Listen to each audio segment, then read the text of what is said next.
Hello and welcome to the Selfishly podcast. My name is Sebastian Corvey, or you can call me Seb. Welcome, this is the intro. Today I'm so excited. For my very first episode, I've got a good friend of mine named Charlotte Sinnamon coming on.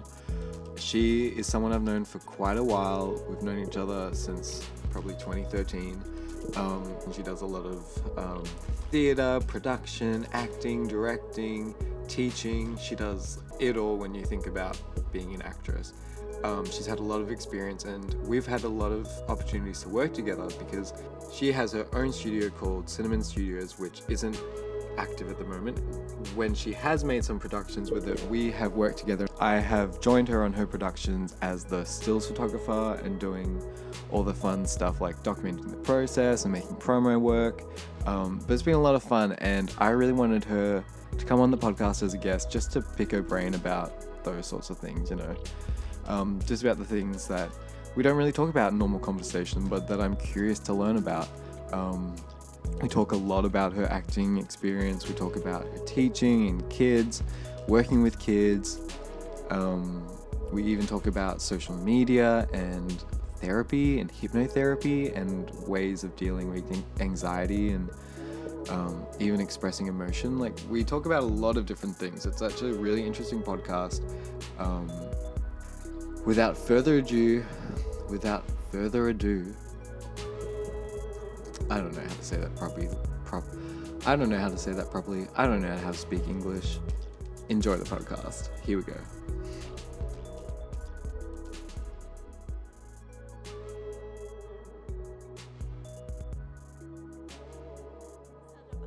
Yeah. Yes, that would be amazing. Oh, I like died. Oh, stop that. Yeah. It begins. The chrysally thing, yeah. Okay, so welcome to the Selfishly podcast. I'm Seb Corvey. I'm here today with my friend Charlotte Sinnamon, who's Hi. amazing. She's here for my very first one. We'll have fun. Yeah, exactly. Yeah. It'll just be nonsense rambling, if anything. So that's fine. So, how have you been? Great. It's been a while since I've seen you. Yeah. I last saw you for your birthday about like a month or And that so was ago. very fun. That was just a weekend of chaos. And I don't go out very often, so I'm really appreciative of everyone coming to celebrate. Yeah. And there's some glorious photos I remember taking. I mean, some of them were. Yeah. But you have this habit of taking photos at the worst time. There's just some blank ones of you staring into the mirror. And Eating then, pizza. Bianca. They're amazing. So we met. I've met you in 2013. Yeah, I think. you were a friend of a friend. Yeah, we met at a party. My birthday. Yeah, yeah. It was my 20th. And I was just there. And we hadn't even Yeah. met each other before. No. But yeah, I had met a bunch of people that you knew, and they invited, I think you came with Dragana, actually. Yeah, probably. Yeah. And then because you always did like acting and stuff. Yeah. And so so Charlotte here, I should just look, I can't talk. Introduce Charlotte properly. So Charlotte is a business boss lady who owns a company called Cinnamon Studios, which is all about acting, theatre. She directs plays. We've collaborated on some plays together. 3 now, I think 3 we've now. done. I think. What, Pride and Prejudice? 2. Pride and Prejudice and two. Black Rock. Yeah. Hopefully there is a third. There will Yeah. be. So let's talk about that, because I'm really interested in how you all got into like deciding to make your own studio company. It's really not that interesting. It took a lot of convincing for me to do it. Yeah. But when it happened, I just jumped into it with both feet. So a few years ago, I got my first sort of full-time teaching job with performing arts. It was at a performing arts school. We used to teach musical theatre, acting, singing, dancing, a bit of modelling. And I really enjoyed it. And that same year, I had my first directorial opportunity with Pride and Prejudice. And that was just fantastic. It was so much better than I could have thought it would have possibly played out. And a few of the casts from that I became really close to, and they sort of started egging me on to start my own company. Yeah. And when that came up, I sort of said, it's something I would love to do in the future, but I don't think I'm ready to do it. Financially, it's huge. Yeah. You need to network. And the worst thing in my mind, I'm a little bit of a perfectionist, as you would know. Oh, so the worst thing in my mind is starting something like that and then having it fail and having to start again. So I wanted to make sure I was in the right spot to do it. Yeah. And then an opportunity came up for me to direct again. And I sort of thought, well, why not do it for myself this time? And It just started. It just started. Did you think like going from, because you were like acting and you had gone overseas and done some classes and stuff, was it that there was a different type of like interest in the other side of it? Yeah, on like the manager side. I suppose. I think from a teaching background, I come from a teaching background. Yeah. I really believe in the saying knowledge is power. So I like to know how different aspects of everything come together to make the show work. You know, I mean, the actors get all the glory and all the credit, but there is so much that goes on, and without all the other people, it just doesn't happen. Yeah. And I guess in my mind, to give the best performance I could, I wanted to know what else is going on in the theatre. Yeah. And so doing this as a director with the student theatre company was a great opportunity because I had other people to back me up. Yeah.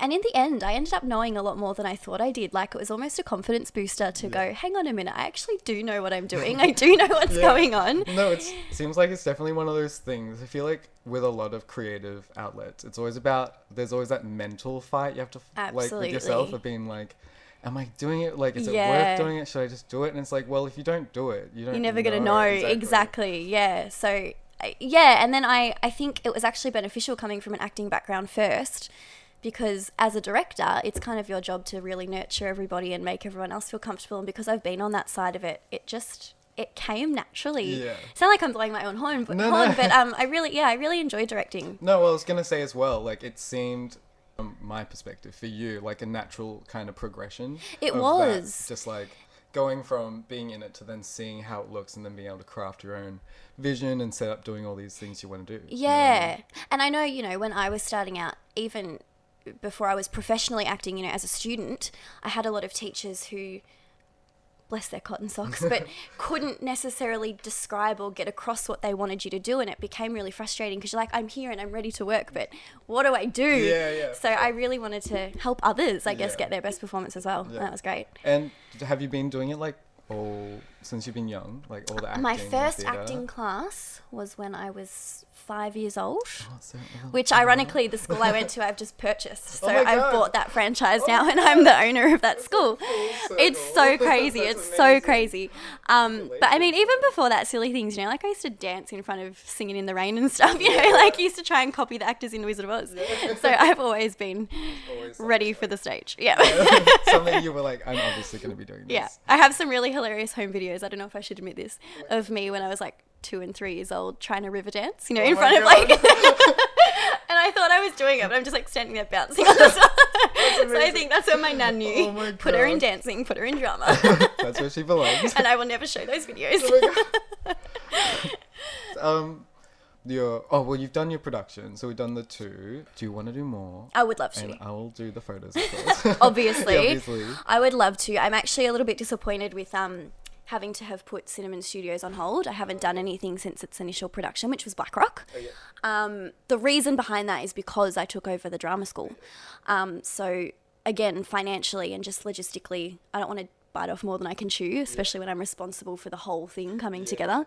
But once this drama school sort of settles down, I think that's going to take me the rest of this year, so the rest of 2019.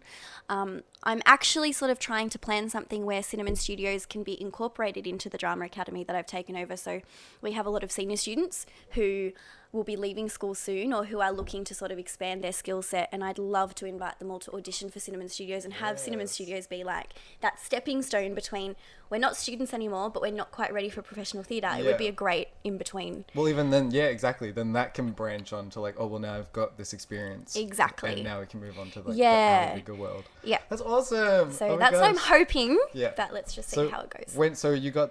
Did you do that recently? Did you purchase the studio? Yeah, so it's actually still in negotiation. It's still under contract kind of thing.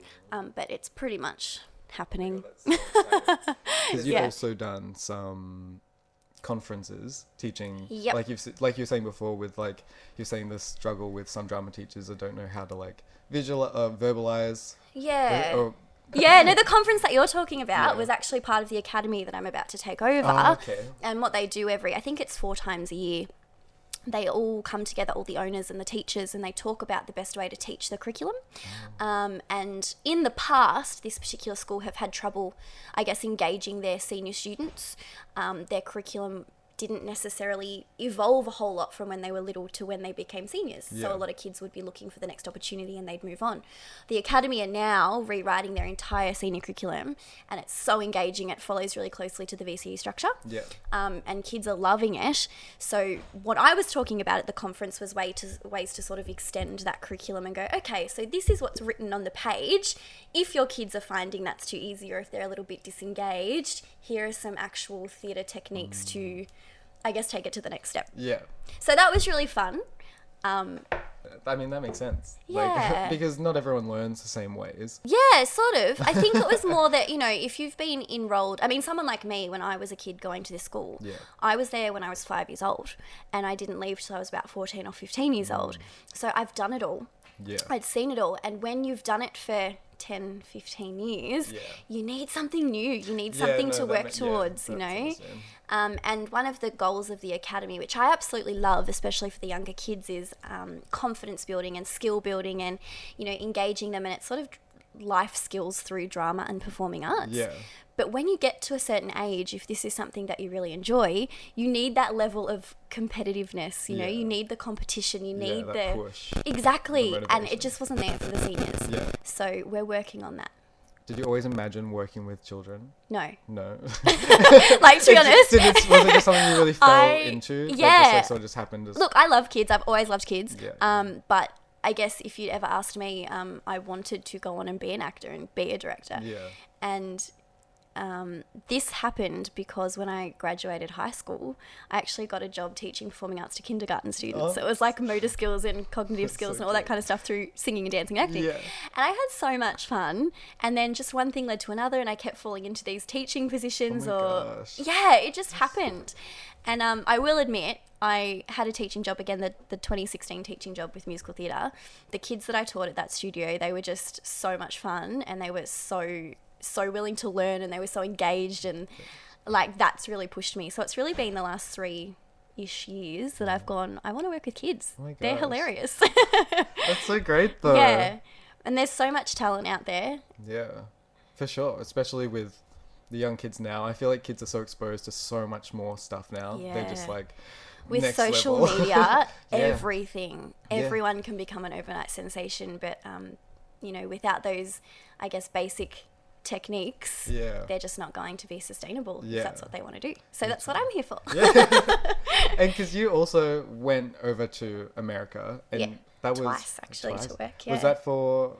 What was that for specifically? So the first time I went over was part of a program that I had to apply and audition for. I cannot remember the name of it now. Oh, how bad is that? That was 2013 as well. So that's when I first met you. Oh wow! They accepted 5 of us, and worldwide there was 5 of us. So there was Amazing. myself and, ironically, a girl I used to go to drama school with. Her name's Lizzie. Her and I both got in.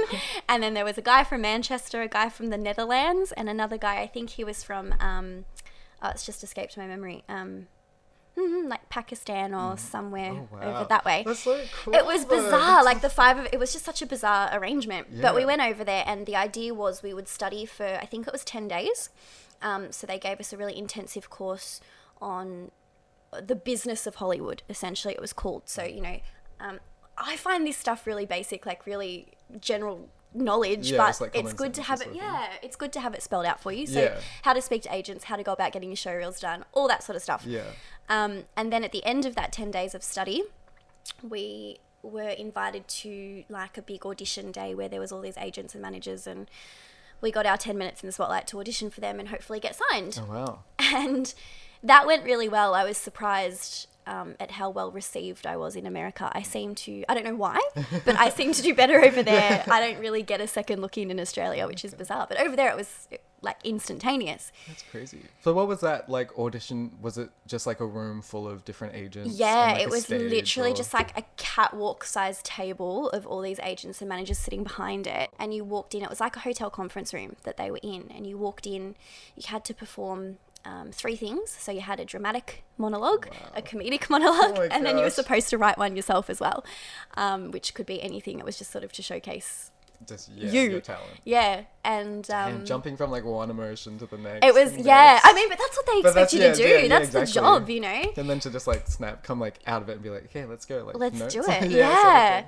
Sort of But it's a strange environment going to those kinds of auditions because they don't give you feedback.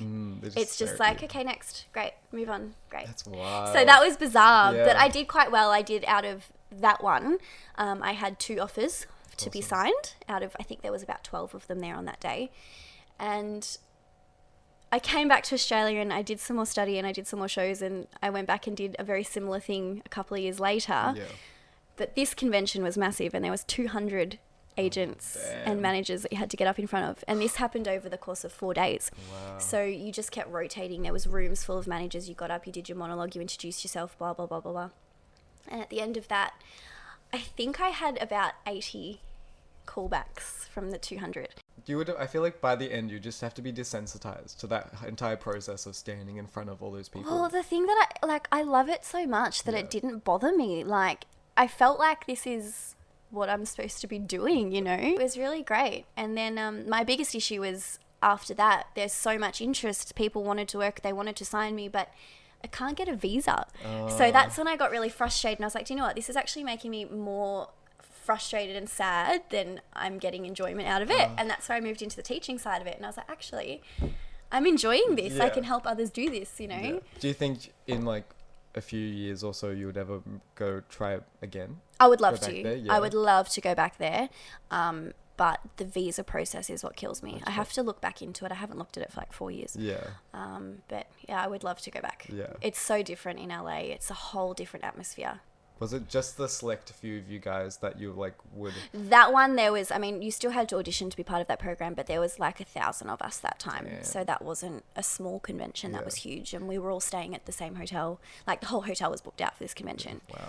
So you get to like know the other auditioners, other actors, some of actresses them, much? Some of them. I guess you get to know the agents and the managers and More. all those kinds of people more because at the end of the day, it is a competition. Yeah. So I think everyone was sort of sticking to themselves and heads yeah. down work, you know. Do you find that's like a really usual thing with to do with like the acting, like theatre sort of production? I think it depends on the production and everything's different. Yeah. I've had lots of different scenarios. My attitude personally is if you can see somebody struggling, go help them. Like, why wouldn't you help each other out, you know? Yeah. But a lot of people, they don't want anything to do with you. In their mind, it's their audition. They're going to get it. Yeah. Every man for don't himself. help. Yeah. But I don't really understand that attitude. I think if Yeah. you're comfortable enough in your own talent and you've done all the prep and you feel good, Feel prepared. why aren't you ready to Yeah. help someone else? You Yeah, know, true. that's what's in my brain. Yeah. But not everyone's like that. No, I suppose, especially then, like the end game really is to like be a part of this production with a group of people. So then it's all like you need to have this like you need to have good people skills. Yeah, and in a tight knit industry like this, I mean, your attitude is everything. If people know that you're not friendly or that you're too hard to work with, they're not going to work with you. And people gossip. They still gossip as adults. Absolutely. It doesn't stop. It really doesn't. No, it doesn't. But I suppose that's just like the game. That's like the industry sort of thing. Because everyone's so interconnected and everyone's trying to network and everything. Yeah. You always hear about other people. And it's funny you say that always because in a malicious way. well, yeah, but you just hear what's going on. Yeah, exactly. And it's funny you've said that because my experiences, people might have had different ones, but in my experience, the productions that are doing really well, the people that are doing really well, the people that know they're trained and they're prepared, they're the really friendly ones. It's all the ones down the bottom who are struggling, who are trying to crawl their way up to the top that are quite nasty. Yeah, and you find ego like jumps way in the way of people. Like, absolutely. Yeah. Some people doesn't keep in check. And it's like, I find it really interesting, like the different type of people you do come across. Yeah. Like working on productions or with different actors, or like I remember I've done some short films, and generally most people I've worked with have been really lovely. Yeah. And everyone's usually really open because everyone's there for the same thing. Yeah. They just want to make a best result. Yeah. And but I feel like that's probably when you find the people who are there for the wrong reasons. And it's like that, there's that disconnect, but Absolutely. I don't know. I guess when you're working at that level, like short films and student films Yeah. and stuff too, everyone's there because they're passionate about it. Yeah. You know? Yeah. Everyone wants to be there. Yeah, And I I've suppose it's different when money comes into exactly. And I've always said, you know, if you're going through all these steps because you want to be rich and famous, you're not going to survive. Yeah. You need to love it, because I tell you what, at the start, there's no money and there's no fame. Oh my god! So a lot of the time you do jobs or stuff like just for the passion, because you want to, and you want to have the experience and like network and meet people and work on your folio and stuff. And it took me a really long time to get out of that headspace and into a place where I could say, do you know what? I'm actually worth being paid. And if you're not paying me, go away. Like, don't waste my time. Yeah. And that's not because I'm all about the money. It's because this is a job. Yeah. I have skills that you want. Yeah. Pay me. No, true. I have spent time and energy into doing these things. That's what's always interesting with photography as well, because especially now everything's so image saturated and everyone has a camera. Everyone's a photographer. Everyone's an sort of Instagram thing. model. Yeah, and like Yeah. and the amount of work people expect for just like for nothing. Yeah. And it's just like, well, Yeah. you know what I mean? It's hard, but I mean, it's the industry. It's like the world is getting so much bigger, and now there's so much. It's like a good thing because it's more access to more people. Yeah. But it's hard at the same time because you see people taking advantage of other people. Like, Yeah. you know what I mean? I feel like it does happen a lot in this industry, but I mean, it's everywhere. It's Yeah, not just yeah, in the exactly. theatre and film industry. It's everywhere. True. Yeah. So, going back to the production and stuff, because like you were saying, you've had your experience with theatre and film. They're quite different, the two. They can So be, absolutely. Do you have a preference for one or the other? Is there something like if you were to think of your dream production, do you go towards theatre or is it more of a film? When you put the question to me like that, I lean towards theatre purely because I'm more comfortable in the theatre. As I said before, I'm a perfectionist and I need to know that I can fix things if people drop out on me or whatever happens. Yeah. And I'm not a cameraman. I'm really bad with technology, as everyone who knows me knows. What is a text message? So I think from a director's point of view, film does scare me a little bit because I don't know enough about the equipment and the editing process to fix that if somebody dropped the ball. Yeah. Whereas in theatre, I may not know how to sew a costume, but I know how to design it and I know how to find somebody who can do that for me. Yeah. As an actor, I couldn't answer that question. I really don't know. I like theatre for the pace. I like that you have a rehearsal process, you learn everything, and every night is different. Like, you get on stage, if you mess it up, you have to fix it because there's no cut, retake, let's do it again. It's a live audience. It's a live audience, and it really tests your skills because you can't go back and do it again, you know? But I do feel like as a film actor, there's a lot more that you can explore because you can focus on those tiny details. And as a storyteller, that's really interesting. Being able to, you know, change the focus of the camera to what you want the audience to see and how you want it perceived. And there's a lot more, I suppose, freedom with the timelines, you know, doing it a linear or non-linear timeline. Like, I really enjoy the components of film. Yeah. So as an actor, I'm open to literally anything. that happens. As a director, I don't trust my own skills with equipment Yeah.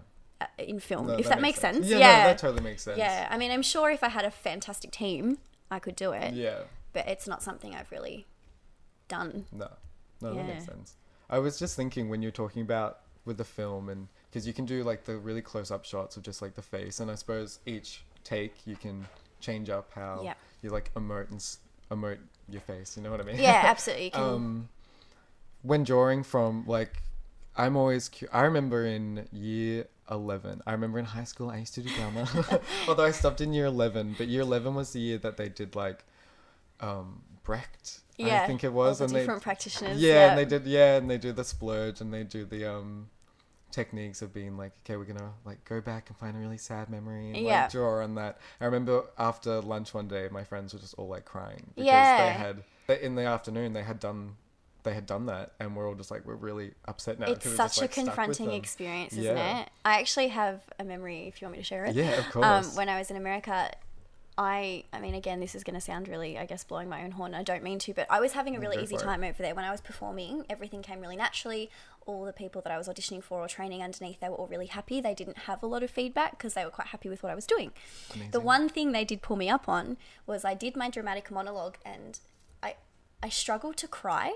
And because I'm not a crier in real life, crying is just not something that I do. Yeah. I don't like sadness. I avoid it. I tend to skip sadness and go to anger. And he pulled me up on that. And I cannot remember, I mean, this was 5 years ago or whatever. I cannot remember the 3 questions he asked me, but he asked me 3 questions. And this is in front of the other 4 students in the class as well. Like, I'm standing up there in front of the cameras, in front of everybody. And whatever these 3 questions was, he zeroed in on me, and I just burst into tears in front of him. And I don't do that. I just started crying, and then I started laughing because of how ridiculous it was that I was crying so much. And he goes, okay, I couldn't calm myself down. Like, I'm quite in control of my emotions. You know, as an actor, you need to be. Yeah. And I could not stop myself. It was just all coming out. I was bawling. And he goes, all right, you need to go sit in the back room. I was in the back room for an hour and a half before I could actually slow down. Wow. But since that experience, like since I was broken down, I can sort of turn it on and off. Oh my gosh. It can be such a confronting, it's crazy. And I always remember after high school when I was looking into different acting academies, there was one really notable one that I was quite keen on in Melbourne. Yep. And all the reviews on that, you know, people who have obviously never done drama classes and haven't really experimented with acting, they were saying things like, oh, I've heard the teachers make the students cry, you know, that's torture, why would you do that to yourself? And I'm kind of like, no, it's about understanding your emotions, and nobody makes you cry, it's you draw from your own experiences. And it's important to be able to feel that. Exactly. It feels like that should be like one of those things everyone just learns to do at some point in life. Yeah. Just having that. I remember I was listening to a podcast one time, and they said people don't like to sit in silence because they don't want to confront their own thoughts. Yep. And so they're like, people always chuck on like music or a video or whatever, or the radio to distract them. I mean, I even do it here sometimes. The house is so quiet. I'll like just chuck on the TV, some echo, like background noise. Mm-hmm. But they were saying that they, instead of trying to like drown out your thoughts, you should stop for a second, listen to what you're thinking, actually feel what you're feeling. Yep. And I think that's such helpful advice. It's powerful advice, yeah. Even just in the everyday of just being able to actually understand why you're feeling a certain way. Absolutely. And try get to the root of it, and not just being like, oh, I'm just mad because I'm mad. It's like, no, but you're mad for a reason. Yeah. Like something set you off. Exactly. That you might not even fully That's exactly realize. right. I mean, I'm so glad that I've studied emotions and understand that now because, I mean, you know, I've had a tough 2 years with some stuff that's been going on, and I've been really angry. Like, I'm okay now, but I spent about 12 to 18 months being angry about everything. Everything would set me off. And I'm like, why? I'm not an angry person. Yeah. And when I thought about it, you're like, well, hang on. Anger is a very powerful emotion. You feel in control. You feel like you can control everything. You know, I'm going to yell at you. It's your fault. Yeah. I'm in control of this situation. When you take that away, you're actually really sad. Yeah. And because sadness is so disempowering, you jump over vulnerable. It. Exactly. Nobody wants to feel like that. So you jump over it and you go to anger. But once you realize you're sad and you can sit with that, you can move on from it. You can let it go. Yeah, exactly. It's so easy to hold on to things. Yeah, just like, it is. Even just like tiny little things like I had a little while where I was like in the worst mood, just like most of the time, and I was just like, just really disengaged from like the world, just because I just couldn't be bothered of dealing with anything. And it took after like a little bit, and actually finally being able to like emotionally just like outburst emotions and like get to be like, why am I acting this way? I don't like who I am right now. Like this isn't me. And then trying to and be like, well, what am I doing that is making that shift? Because you start to neglect things that will make you feel good and that you want to do, and just you get stuck in a cycle. You make yourself feel worse. And it's about recognizing that of like, this shouldn't be normal for me. Exactly. And it's actually something we're working on with the kids at the moment too. Is something I notice now, and I hope no one takes this personally, but parents tend to coddle their kids. Whatever the kids want nowadays, they get it, and they get it instantly. Yeah. And something that we're trying to, I guess, teach them is that it's okay to be uncomfortable, and it's okay to sit in that discomfort. You don't need to run to mum and dad every second. You don't need to change the subject. You don't need to go and do a different activity because you don't understand this or because you're not comfortable with it. Yeah. Embrace it, accept it, and move on from it. Yeah. And it's I think a really important life lesson. Oh, definitely, especially for kids these days. Yep. Like, I'm saying kids these days, but it generally feels like we're about 20 Are you 25?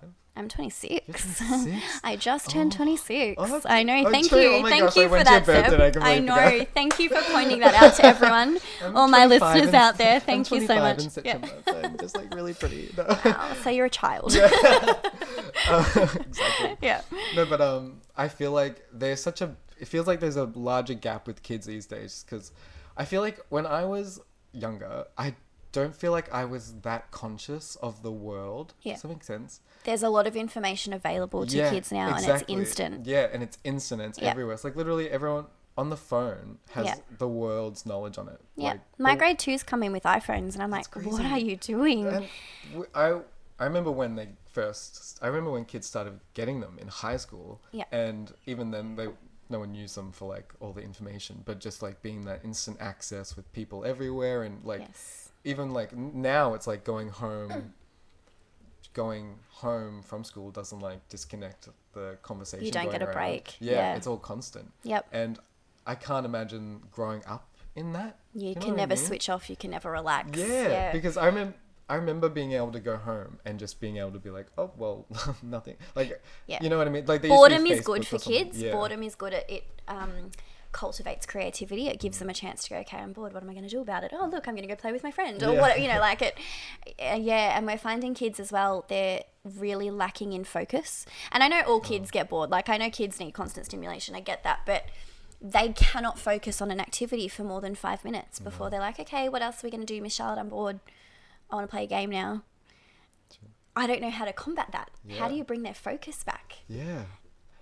I don't even know. Yeah. I'm trying to, with my niece, I have my niece Sophie, who's just turning 4, and she'll want to play Doctor at one point, and then she'll be like, no, let's play Moana, and then she'll jump from another thing. And I, like you're saying, like, I'm not like stressed that she's like, oh, she like can't concentrate for 2 seconds, because I know she's a kid, like she's a child, and they do that.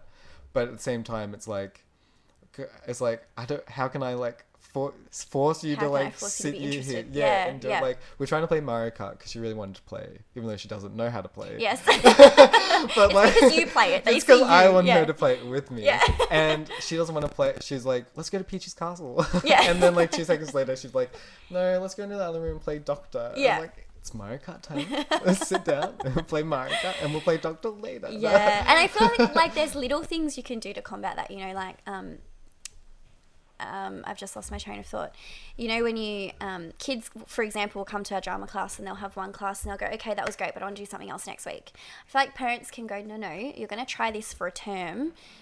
Some kids don't want to come back because they didn't make a friend on the first day. And you're like, well, relationships take time to nurture. Yeah. And if you're just always cancelling on that, I need the parents to sort of back it up and go, no, stay there for a term. If you don't like it at the end of the 10 weeks, then we'll go and try footy, or we'll go try something else, you know.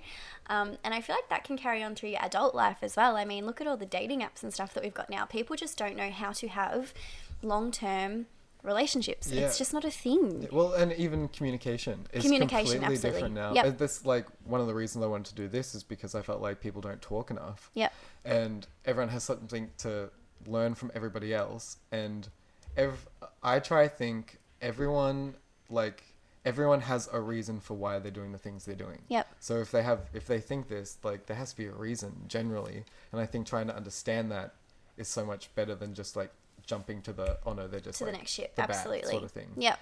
And that's also another thing with, I like always talk about this just with people, because I find it really interesting, just like social media. Oh, absolutely. Because that changes how we've communicated tenfold. Like we can now talk to someone on the other side of the world like instantaneously. Yeah.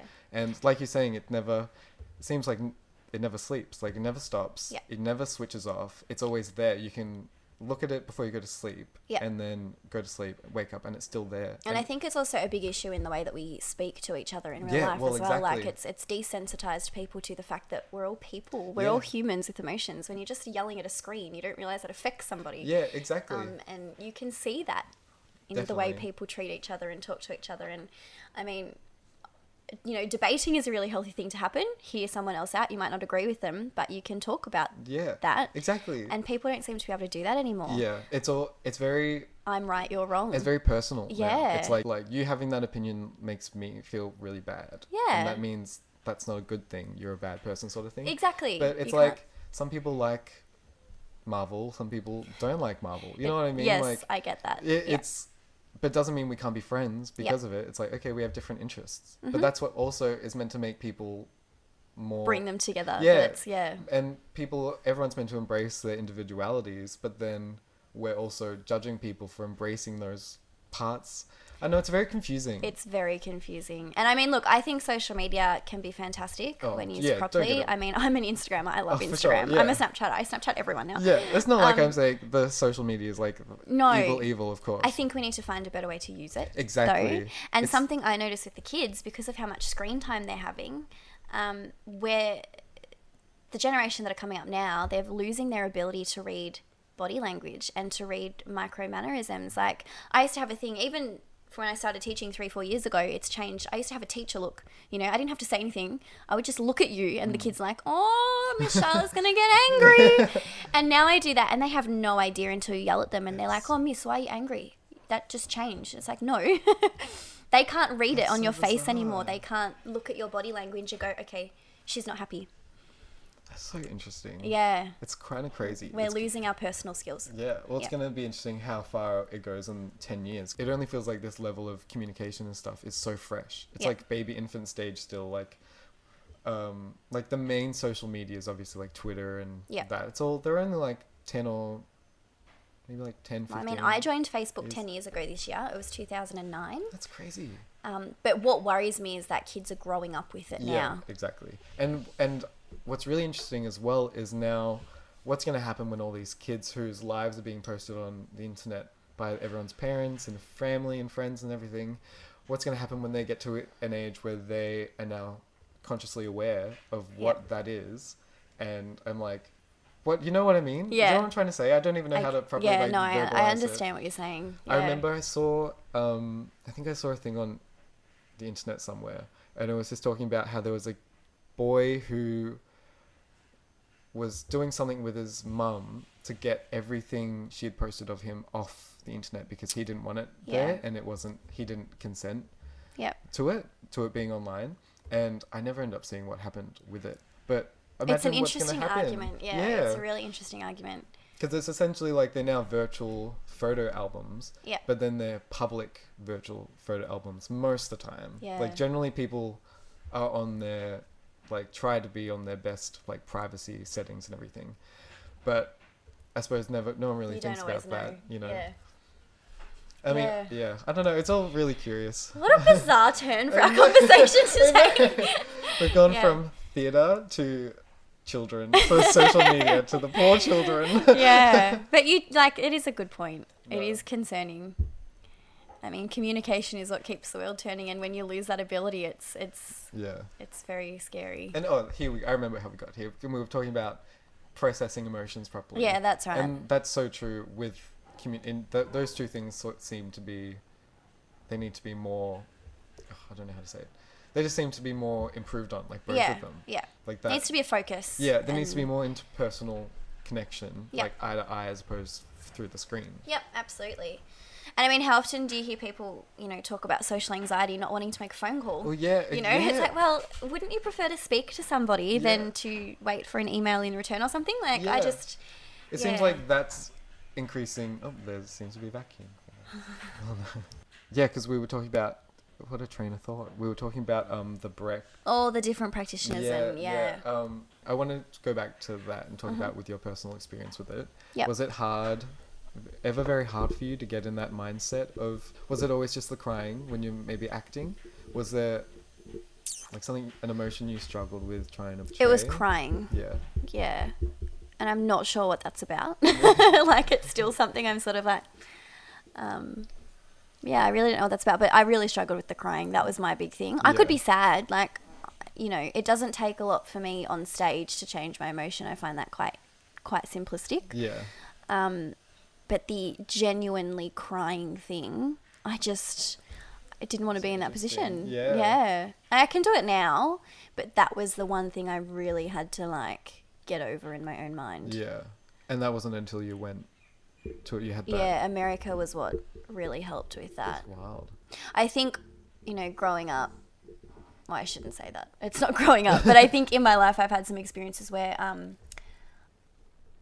I've had, people in positions of authority or whoever try to gain the power of you by making you feel small and making you feel like, you know, you're not in control of this situation. You just have to do what I say, or you just have to feel how you feel. Yeah. And to me, not crying and not showing that emotion was my way to take power back. Yeah. And so I think I carried that really strongly as a teenager and into my adult life. Which is fine until, you know, you actually do start to struggle with something and you realize, I should be sad about that. There's something seriously wrong here. Is that just, would you say that's just carried over continuously? You're like that attitude of just like, I do care about things. Like, I feel everything deeply, don't get me wrong. But you'll never know about it. I'll be very public with my life and what's going on. But in terms of, you know, my personal relationships and hard things that are going on in my life, I don't really share that publicly. I use social media, especially like a highlight reel. I've always been of the opinion, you know, put out into the world what you want to get back. So if you focus on all the happy stuff, hopefully that's what you get back tenfold. But that doesn't mean, what I have to come to terms with is that doesn't mean that you ignore the bad stuff. No. So I think that's my personal journey of growth is accept the bad, deal with it, and move on from it. No, that's definitely definitely a challenge to be able to shuffle both of them. What I find really interesting is trying to find that balance between the two of not finding validation and having to share what's happening to me and being able to still experience that. Does that make sense? So I'm trying to simplify that. Sorry, I'm like having that thought as I'm talking. I'm trying to like simplify it in my mind. But verbalize it at the same time, which is so much harder. So it's like, just because, here's a better example. I always find it's really easy with my photography or art, whatever, to put it on social media, even though I want to, because I've gotten to the same place as you have of being like, it's my highlight reel. Sort of like, I use my Instagram as like a diary for stuff. And gotten to this place of being like, I want to put my pictures out there, but you see someone else who's like more popular, or they seem to be doing other things, and I began to like internalize that and be like, and project that of being like, I'm not worth that then. You know what I mean? I think that's a really good, I've gotten to a place in my life now where I realize I'm running my own race. And I think I really had to come to terms with that as a teenager, going to all these professional auditions. Something I would see time and time again, especially when I first started, was people would walk into these auditions looking the part. They looked amazing. They looked glamorous. They just looked so confident. And then we would do group auditions where we're all in the room and they couldn't act, or they just weren't half of what I could do, you know? So I really learned to be comfortable with myself. And I think that's a good point. I think people need to be more okay with who they are and what they've got to put out there. Stop comparing yourself. That's the downfall of social media. Exactly. That's the thing. And that's what I was trying to say. Of being like, that's what you have to learn to be able to separate, of being like, that doesn't equal my actual worth as a person. That's just... And even competing with yourself, like something I've only just started to really understand is sometimes you have to let go of the past and let go of what was in your past and just understand who you are now. Again, without going into detail, you know, what I've had going on the last couple of years, I actually recently started seeing a hypnotherapist. And one of the things that she pulled me up on was I kept saying to her, I don't feel like myself anymore. I just want to be me again. Like I want to feel like me again. And she said to me, well, this has happened and this is who you are now. So you need to accept that. You may never go back to what you were, but you can take this with you and use it to empower yourself and to grow. Exactly. For sure. So, no, interesting. That is, because that's what I pretty much, obviously completely different circumstances, and like I always say, people have different life journeys and stuff, but that's what I mean. Everyone has, everything that's essentially happened to you or that you've experienced has made you into the person you are today. And you can't go back and change it or whatever. You have to just learn to find the best parts, you know, the best parts about yourself and work on and be absolutely better, you know what I mean? And just try to be I always just try to be the best version of who I want to be. You know what I mean? And just putting be confident in yourself and what you're worth. Work towards that and stuff. How philosophical. I know, just something like really deep here. Oh my gosh. So you'd mentioned you've started doing hypnotherapy. When about did you start that? Or how did Only the last couple of months. So I've only been 3 times now. And was that suggested to you by someone, or did you? Yeah, it was suggested to me. I'm, again, going back to the whole emotional mess thing, I'm not much of a talker when it comes to my personal issues. Yeah. And so this big life event that I had happen to me nearly 2 years ago, it's something that I just sort of internalized and tried to deal with by myself. And sometimes you just don't have the tools to process those emotions. Yeah. And it was eating away at me, and it's quite literally changed the way that I deal with things. And I have been dealing with anxiety and depression, all those things that to me in the past have just been words. Like, I know that depression is when people are really sad. I know that anxiety is when you get really anxious about something, but unless you've actually got those things, you cannot begin to understand what they actually feel like. And that just wasn't me. Like, I'm not depressed, I'm not anxious, I just wake up and fight the world. Like, that's what I've been like my whole life. So I didn't know how to move on with my day with these new things. And it got to a point where I just had a total meltdown.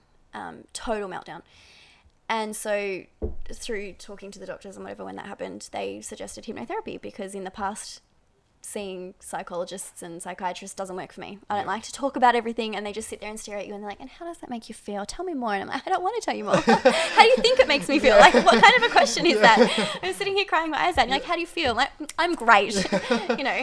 And this hypnotherapist, she took me by surprise, because I was quite nervous when I walked in. I was like, I don't want to go through this again. And I sat down, and she just started chatting. She's like, so tell me about yourself, and started talking. And she said, what brought you here? And I told her the story.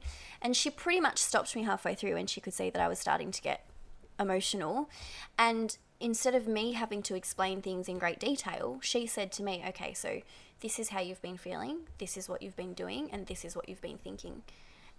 And I went, yeah. Wow. I was like, yeah.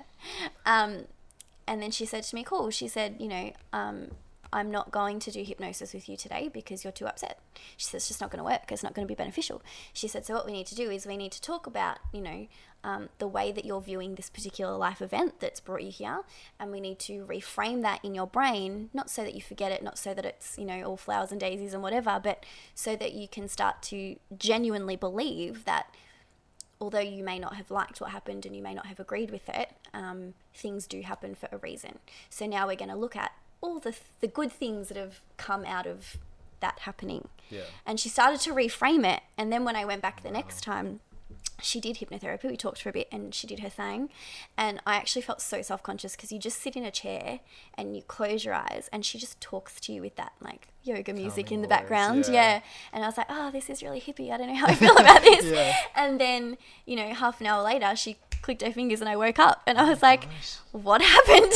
You didn't even realize I didn't even realize that it was happening. I literally fell asleep and she'd been chatting the whole time. Oh my gosh. And then in the third session, she got to things that, this sounds so psychologically crazy, but she got to things that have happened to me as a kid and things that I've grown up with that I don't even think about anymore. Wow. I'm just like, oh, whatever, that happened, I'll get over it. But they're actually issues I've been internalizing and holding on to that I didn't even think about. Gosh. So I'm not someone who prior to that would believe in therapy, but hypnotherapy is very, very interesting. Wow. Yeah. Because I suppose they're trying to help you change patterns. A pattern of thought. It's patterns. Absolutely. Wild. Yeah. And the more that she just got me talking like what you're doing now, she just got me saying, okay, and, what was going on? What other experiences have you had that are like that? And trying to just uncover just trying to talk through things, and things that happened to me when I was a kid, things that happened when I was a teenager, things that happened to me in year 12, like all these things just started coming out that I haven't thought about in years. And in my mind I've dealt with them, that sucked, it happened, oh well, but they just sit subconsciously, but it still sits there, and it still affects the way that I deal with relationships and issues now. And so do you find after, because are you still doing I will sessions? yeah So do you find now, like after the sessions, it's easier for you to like sort of go back and look over and remember, like, in a way, yeah. What I use, my partner asked me the same thing, and I actually really struggled to explain this to him. But when this particular life event happened, it was awful for the first few weeks. Like I just couldn't function, and then I went back to work and I was working, or I'd be directing, or I'd be doing all these things. But that particular event was always there. Like no matter what I was saying and doing during the day, that was always on my mind, and it was playing with the anxiety. And it's been there for the past 18 months. It does not go away. Some days are better than others. Some days you can function. Some days you're just a mess. When I started talking to this lady after the first session, I remember about 2 days later, I had to get up at 5 o'clock to go to work.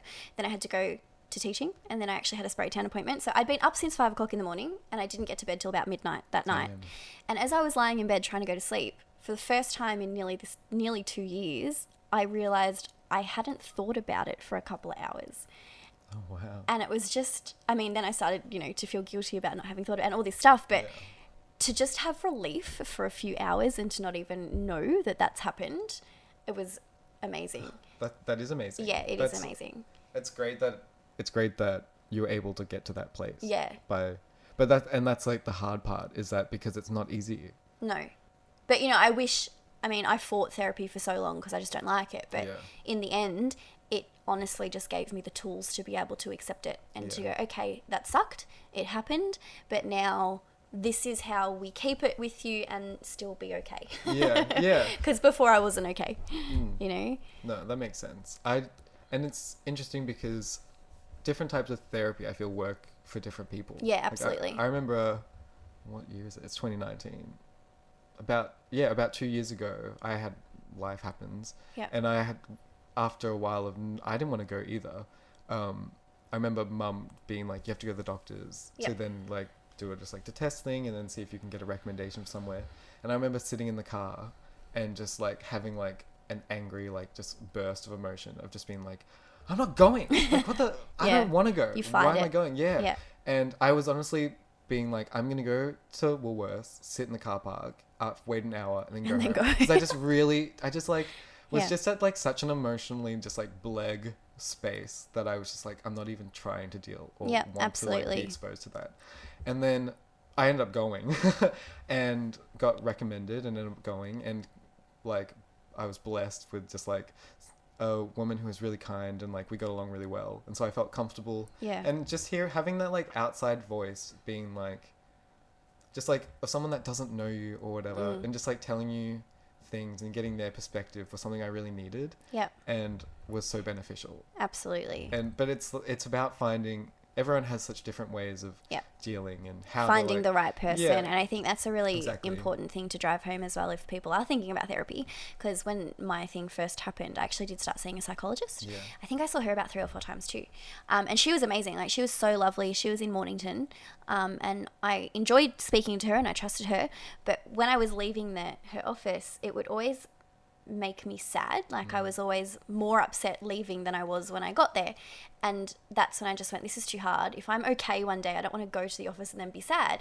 Whereas when I've started this hypnotherapy, her name is Eileen and she works in Mornington and Dramana. She's amazing. When I started that, I actually felt empowered and I felt like I had tools to deal with things when I was leaving. So the way the two therapies work are very different. And so it's important to find the one that works for you and the person that works for you as well. Yeah, exactly. And it's really interesting when you were saying you would leave feeling more upset sort of thing. That's also something really important to pay attention to. Even just with like people you interact with every other day, like paying attention to how people make you feel when you leave them is really important. Do you feel energized or do you feel exhausted? Exactly. Because you don't want that. Exactly. You know what I mean? You want to be around people that make you feel good and like energized, like you're saying. Happy that you just spent your time with them. Yes, that's a lesson we need to learn. I'm still coming to terms with that. But everything's hard. Everything's a journey. Life.